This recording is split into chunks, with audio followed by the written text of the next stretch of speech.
अच्छा, ऐसा धोखा हमारे साथ किया, भोगोगे तुम। ये जो निकलता है ना भोगोगे, ये अकाट्य होता है। क्योंकि किसी का भी हृदय, मान लो किसी भी जीव जंतु को आप कष्ट दें और उसका हृदय आह भर जाए, तो वो आह वज्र की लेख है, तुम्हें भोगना पड़ेगा। वो आह किसी की ना लेना जिंदगी। कोई ऐसा कोई आह भर करके कह दिया तुम समर्थ हो, हम तो कुछ कर नहीं सकते, और अंदर से दुखी, फिर तुम्हारी सामर्थ्य काम नहीं करेगी, मिट्टी में मिला देगी। ऐसा नहीं कि आप जो कर रहे हैं कोई देख नहीं रहा, कोई हिसाब किताब नहीं, जो कर रहे हैं अवश्य में भोक्तव्यम, बहुत सावधान।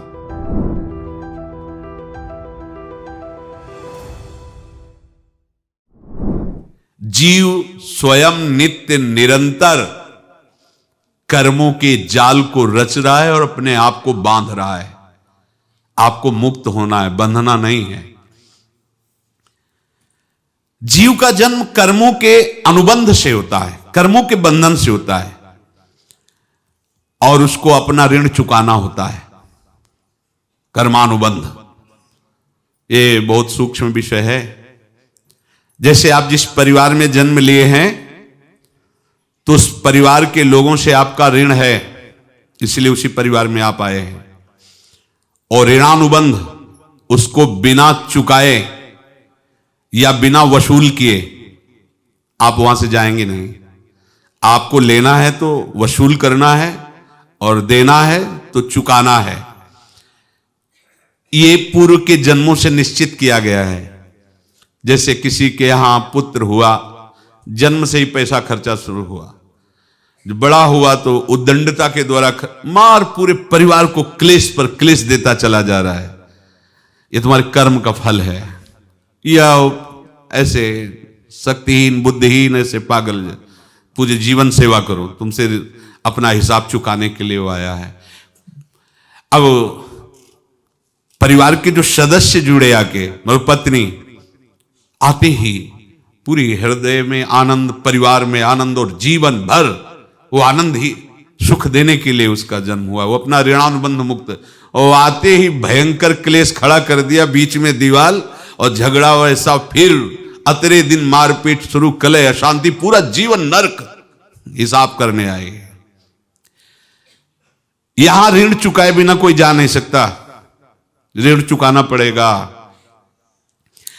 किसी का ऋण वसूल करना है तो किसी को ऋण चुकाना है, दोनों काम करने होते हैं। अनेक जन्मों में अनेक लोगों के साथ हमने जो बर्ताव किए हैं, अच्छे या बुरे, वो होंगे। अब किसी आदमी को हम जानते नहीं, अचानक मिला, अचानक टक्कर लगा और मार पीट गाली गुप्ता सब कर दिया, चुपचाप सह लो। क्यों? ये आपका हिसाब है, पूर्व का हिसाब। हमारा उससे कोई द्वेष नहीं, कोई संकल्प नहीं। अचानक घटना घटी और हमसे द्वेष करने लगा, हमें पीटने लगा, हमें गालियां दे, ये हिसाब है, चुपचाप सह जाओ। अपने घर का भाई ही भारी दुश्मन बन गया और क्लेश दे, हिसाब है। एक प्रभुदत्त ब्रह्मचारी जी की वाणी में पढ़ा था, एक महात्मा जी भ्रमण करते थे, तो उस समय असरफियां चलती थी, मोहरे असरफियां, तो उनको भेंट में देते लोग। तो या तो ठाकुर सेवा में लगे तत्काल, या संत सेवा में तत्काल लगे, उसका संग्रह करके डोलना ये ठीक नहीं है। बैरागी के लिए सिद्धांत में ये ठीक नहीं है। तो जब 2, 4, 6, 8 ऐसे मोहरे हुई, तो उन्होंने विचार किया कि और भ्रमण करके जब काफी मोहरे हो जाएंगी तो प्रयागराज में जब कुंभ पड़ता है, एक बार पूरे सब अखाड़े के संतों को, अलग अलग संप्रदाय सब संतों को बुलाएंगे और सबको पवाएंगे। अब साधु है तो यही विचार करेगा, और क्या विचार करेगा। तो उन्होंने ऐसे डंडा बनवाया, बेंत, जो ऊपर से चूड़ीदार और भीतर पोला, और मोहरे उसमें डालते गए। और भ्रमण, जहां जहां श्रद्धालु भगत थे सबके यहां जाना और इच्छा रखना कि एक मोहर तो दे दे दक्षिणा में। कामना कोई भी हो वो बांधती ही है, ध्यान रखना। इसीलिए प्रभु जो चाहे वो करे, अपनी चाह नहीं रखनी चाहिए, अपनी चाह प्रभु की चाह में मिला देनी चाहिए। धीरे धीरे वो छड़ी भर गई।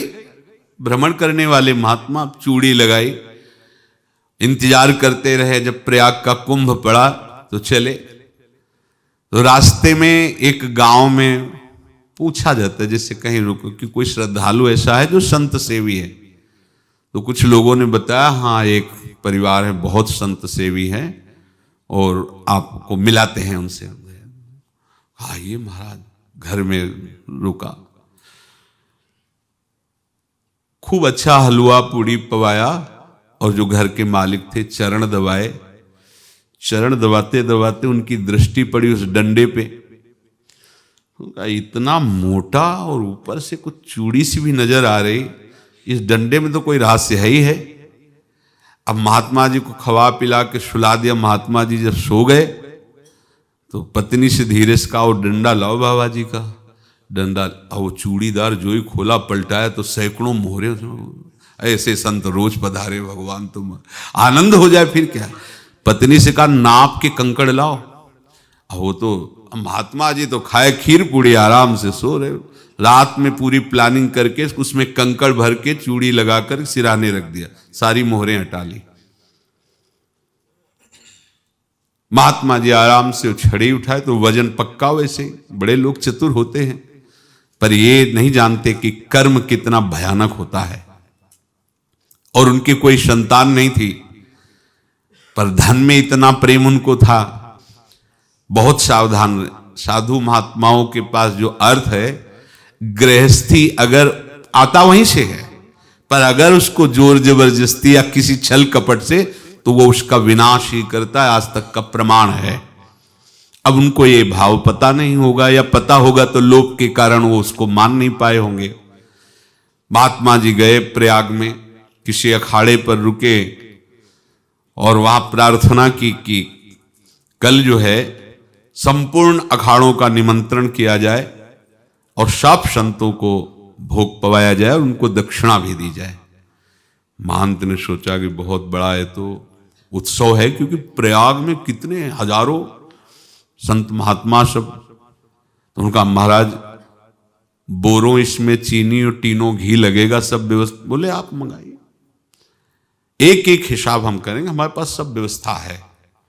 बोले कुछ तो पहले दे दो, वो इकट्ठे देंगे हम। उनको था कि अगर हम छड़ी खोला और दो चार मोहरे दी, किसी को पता लग गया तो गड़बड़ हो सकती। बोले हम भंडारे के समय आखिरी में सब कुछ आपको दे देंगे। ठीक है। वो अपने पास से पैसे लगाकर खूब जितना सामग्री सब लाए, लाखों की, और सब संतों को निमंत्रण कर दिया। संत जन निमंत्रित हो गए, भंडारा बन रहा है। तब वहां के महंत है और उनका देखो भंडारा भी बन रहा है, संतों को निमंत्रण।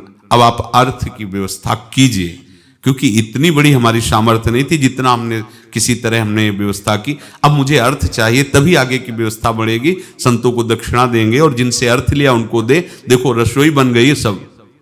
उनका छत में विश्वास नहीं तो ये अभी चूड़ी खोली। उनको तो था ना कि मोहरे हैं, कंकड़।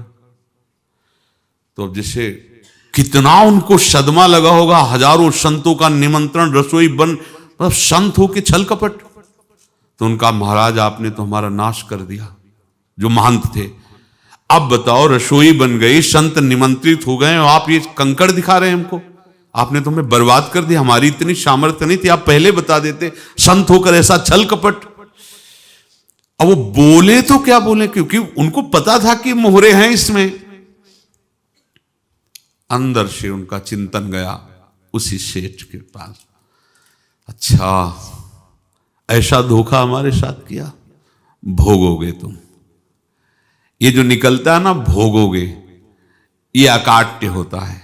क्योंकि किसी का भी हृदय, मान लो किसी भी जीव जंतु को आप कष्ट दें और उसका हृदय आह भर जाए, तो वो आह वज्र की लेख है, तुम्हें भोगना पड़ेगा। वो देखो भीष्म जी को भोगना पड़ रहा है ना।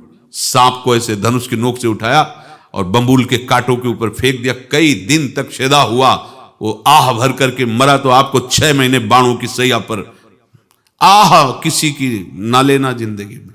कोई ऐसा कोई आह भर करके कह दिया तुम समर्थ हो, हम तो कुछ कर नहीं सकते, और अंदर से दुखी, फिर तुम्हारी सामर्थ्य काम नहीं करेगी, मिट्टी में मिला देगी।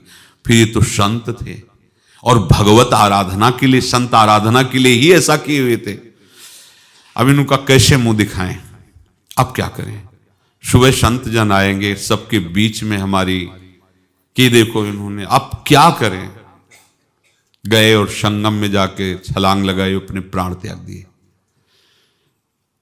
अब उनके तो पास मोहरे थी और व्यापार बढ़ा, और 9-10 महीने बाद ही लड़का हुआ। अब तो उनको कि संत फलीभूत हो गया। देखो व्यापार चल रहा, लड़का नहीं होता था, लड़का भी हो गया। बड़ा आनंद छा रहा है। जब से वो प्रकट हुए और धन की वृद्धि शुरू हो गई, पढ़ाई लिखाई में उनके खर्चा हुआ सब, बस बीमारी शुरू हो गई उनके शरीर में। अब उसमें पैसा जाना शुरू हुआ। इतने आसक्त तो वो दोनों हो गए कि कुछ भी हो, व्यापार ठप, संपत्ति बेचना शुरू। तो उन्होंने कहा कि बेटा मैं क्या कर सकता हूं तुम्हारे लिए। बोले हमारी अंतिम इच्छा है प्रयाग चलो, और जितने प्रयाग में संत महात्मा सबको एक बार भंडारा करवाओ, हमारी इच्छा अंतिम है। क्योंकि अंतिम यही इच्छा थी। तो बोले अब ज्यादा संपत्ति तो नहीं रह गई। तो बोले घर बेच दो, मेरे लिए ही तो है, बेच दो। मुझे लगता मैं बचूंगा नहीं, पर मेरी अंतिम इच्छा पूर्ण कर दो। घर बेच दिया, जेवर बेच दी। वहां गए, जब संत सेवा की तो बोले मुझे संगम तक ले चलो। संगम तक ले गए और बोले समझे तुम चुराए थे और हमने उसको छीना है, कुछ नहीं रह गया तेरे पास कुछ, अब केवल ममता और आसक्ति में जलकर मर और नरक प्राप्त कर। मैं वही महात्मा हूं जिसकी तूने मोहरे ली थी, शरीर छोड़ दिया। महात्मा को जन्म लेना पड़ा और इनको दुर्गति भोगनी पड़ी। ऋणानुबंध होश में, ऐसा नहीं कि आप जो कर रहे हैं कोई देख नहीं रहा, कोई हिसाब किताब नहीं, जो कर रहे हैं अवश्य में भोक्तव्यम। बहुत सावधान। अनेक जन्मों में अनेक लोगों से जो कुछ लिया दिया है, इस लेने देने को मिटा देने के बाद ही तुम मुक्त हो गए। इसीलिए एक उपाय है, लेना न देना मगन रहना। क्या? मालिक को समर्पित हो जाओ, मालिक को अपना माना हुआ समर्पित कर दो, खत्म। अहम त्वाम स्वरूपापेभ्यो मोक्षयिष्यामि, सब खत्म। आगे पीछे लेना देना सब खत्म। एकादश स्कंद में भगवान श्री कृष्णचंद्र जी ने कहा जो मेरे चरणों का आश्रय लेकर भक्त मेरा भक्ति करता है, उसके पितृ ऋण, मातृ ऋण, देव ऋण, ऋषि ऋण, सब ऋणों से मैं मुक्त कर देता हूं। बस यही एक उपाय है जो इसके बंद करने का उपाय भक्तों के लिए है। वो यही है, भगवान की शरण में होकर अपना माना हुआ पूरा भगवान के अर्पित कर दो। अर्पित करने का तात्पर्य उसमें अहम हटा दो। तो दियम वस्तु गोविंदम तुभ्यमेव समर्पये। जिनसे तुमने सेवा करवाई है उनकी सेवा करनी पड़ेगी। जिनसे तुमने जो कुछ लिया है उनको देना पड़ेगा। ये लेने देने का व्यापार जब तक समाप्त नहीं होगा तब तक तुम्हारा जन्म मरण चलता रहेगा। अब आपको यहां समझना है, यदि आपसे किसी ने पैसे लिए बेईमानी करके नहीं दे रहा है तो आप उसको गाली मत दीजिए। आपने बेईमानी की थी इसलिए आपकी बेईमानी हुई है, ले गया, कोई बात नहीं है, बंधन से मुक्त हुए, जो बोझा था चला गया। उसको ऐसा ना देखे कि ये बेईमान हमारे रुपए मार लिए, अब जो कुछ होगा देखेंगे। अगर आप आगे नया कुछ करते हैं तो फिर आगे का हिसाब आपको भोगना पड़ेगा, ध्यान रखना। ऐसा नहीं है कि आपको भोगना नहीं पड़ेगा। एक ही उपाय है कि अब जो शरीर धारण किए इसी में जो भोग ले, आगे ना होना चाहिए। तो क्या करे? सर्वतो भावेन भगवान की शरण ले ले। ये तो सर्वाणि कर्माणि मयि सन्न्यस्य मत्पराः अनन्येनैव योगेन माम ध्यायन्तु उपासते तेषाम् अहं समुद्धर्ता मृत्यु संसार से। ये बड़ा कठिन है पार होना, कोई छोटी मोटी बात है। एक महात्मा बाल्यावस्था से भजन करते थे, शालिग्राम भगवान पास रखते थे और उन्हीं की आराधना करके बस पाठ नाम जप और भ्रमण करते थे। यौवन अवस्था थी, गंगा जी के किनारे अपने ठाकुर को विराजमान करके स्नान करने के लिए कपड़ा ही उतार रहे थे कि 90 लोग आ गए, भाला तलवार सब ले, मारो मारो इसको मारो, घेर लिया। तो उन्होंने हाथ जोड़कर कहा हमने क्या अपराध किया, कोई सुन ही नहीं रहा। तो उन्होंने कहा मार तो डालोगे ही आप 90 लोग, हम कोई अस्त्र शस्त्र तो लिए नहीं, एक बार हमें गंगा में डुबकी लगा देने दो और अपने ठाकुर को स्नान करा देने दो, फिर इसके बाद आप मार देना। भगवत इच्छा से वो लोग रुक गए, स्नान किया और अंदर से प्रार्थना की, प्रभु ये क्या लीला है आपकी, आपके सिवा मेरा कोई है नहीं और ये मुझे मारना चाहते हैं। तो भगवान ने जानते हो क्या कहा उनके अंतर में, तुम मेरे में ध्यानस्थ हो करके शरीर को छोड़ो, ये लोग मारेंगे, ये मेरे भजन का फल है कि तुम्हें 90 जन्म नहीं लेना पड़ेगा, एक ही जन्म में 90 मिलके, तुमने 90 हिंसा की थी पूर्व में, तो तुम्हें 90 बार जन्म लेना होता और एक एक करके मारते। ये मेरे भजन का प्रताप है कि एक बार में ही 90 का हिसाब हो जाएगा। तुम आंख मूंदो, मेरे ध्यान में मगन रहो, मेरे प्रताप से तुम्हें कोई चोट नहीं होगी और स्वाभाविक मूर्छावस्था में प्राण तुम्हारे छूट जाए। ऐसा ही हुआ, ऐसा हुआ। तो ये बात समझ लो कि ये जो कर्मानुबंध है, ऋणानुबंध है। अब देखो, अगर शाप महात्माओं ने दिया कि तुम्हारे वंश का इससे विनाश होगा, तो भगवान भी परम धाम जा रहे तो उसी कील से, बाण की नोक में जो मछली लील गई थी छोटा कण, उसी से की नोक बनाई और उसी नोक को प्रहार किया, भगवान के श्री चरण में वही बाण की नोक लगी और भगवान ने स्वीकार किया ना। भगवान का बड़ा लीला विचित्र है। अगर छुप करके उधर रामावतार में बात, तो इधर ऐसे स्वीकार किया है भगवान ने। ऐसा कहीं नहीं दिखाया कि मैं भगवान हूं तो मैं अपने लिए, ऐसा नहीं दिखाया। नारद जी का हित किया पर नारद जी ने शाप दिया तो भगवान ने स्वीकार किया। बंदरों ने ही सहायता की, जैसा बोले थे वैसा। ये लीला इस शरीर में भोगनी पड़ेगी। हां, ज्यादा को कम में भुगता देंगे, पर अब अगला शरीर ना मिले, इसके लिए सर्वतो भावेन भगवान के आश्रित हो जाए। जैसे आपने दुकान फैला रखी है तो उसमें दो काम होते हैं, लेना और देना। किसी को उधार दिया है तो हमें उससे लेना है, और कोई नगद देकर सामान ले रहा है तो उसे सामान देना है, या उधार लिया है तो हमें उधार देना है। अब अगर दुकान बंद करनी है तो तुम्हें देने वालों पर जोर देना है, लेने वालों पर जोर नहीं।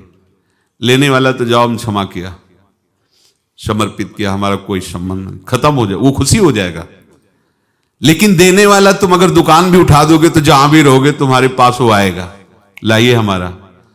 तो देने पर नजर रखिए, जिसका जिसका हिसाब है वो आपके सामने आता जाए, हटाते जाओ। लेने पर नजर मत रखिए और दुकान फौरन उठा दीजिए, नहीं अगर लेते देते रहे तो चलता रहेगा। आगे चलकर कुछ लेना न देना, मगन रहना बस अपने प्रभु के चिंतन में। अब हम कैसे जाने कि किसको क्या देना है, हमें क्या पता? तो हम पूरा हिसाब जिनको पता है उनको दे देते हैं, समझ रहे हो? उनको पता है क्या लेना है क्या देना है, तो इनके पास पहुंच गए या सरकारी हिसाब से सब बराबर कर देंगे। हमको अपनी जिम्मेवारी इनकी चरणों में समर्पित कर देना है, तभी हम जीवन मुक्त होंगे। ये रहस्य की बात है। प्रभु कह रहे हैं, यस्य सर्वे समारंभा काम संकल्प वर्जिता ज्ञानाग्नि दग्ध कर्माणं तमाहु पंडितम बुधा। जिसके संपूर्ण कर्मों के आरंभ संकल्प और कामना से रहित हैं, तथा जिसके संपूर्ण कर्म ज्ञान रूपी अग्नि से जल गए हैं, उसको ज्ञानी जन भी पंडित कहते हैं, बुद्धिमान कहते हैं। पूज्य श्री भाई जी महाराज कह रहे हैं, जैसे वहां ज्ञानाग्नि से दग्न कह रहे हैं, तो अपने वृंदावन वासियों का प्रेमाग्नि से सब कर्म संस्कार दग्न होते हैं। जिस समय आपके हृदय में भगवत प्रेम का प्रादुर्भाव होगा तो लेश मात्र कभी तुम्हें दुख नहीं भोगना पड़ेगा। प्रेम का प्रादुर्भाव होते ही दुख का नाश हो जाता है, महासुख। जब प्रेम का प्रादुर्भाव होगा तो समस्त पाप भस्म हो जाते हैं, अशांति नष्ट हो जाती है, संसार ज्वाला स्पर्श भी नहीं कर सकती है। जब भगवत प्रेम का प्रादुर्भाव होता है तो हो सकता है उस उपासक के जीवन में दुखों का पहाड़ टूट पड़े, परिवार खिलाफ, शरीर रोगी, अव्यवस्था, बहुत बहुत कुछ, सब कुछ। कह रहे हैं इतना सब होने पर भी उसके हृदय में कोई भी दुख नहीं होता। ये ऐसा सामर्थ्यशाली भगवत प्रेम है। भगवान के चरणारविंद का जिसके हृदय में प्रेम है, भारी से भारी दुख भी उनको विचलित नहीं कर सकता।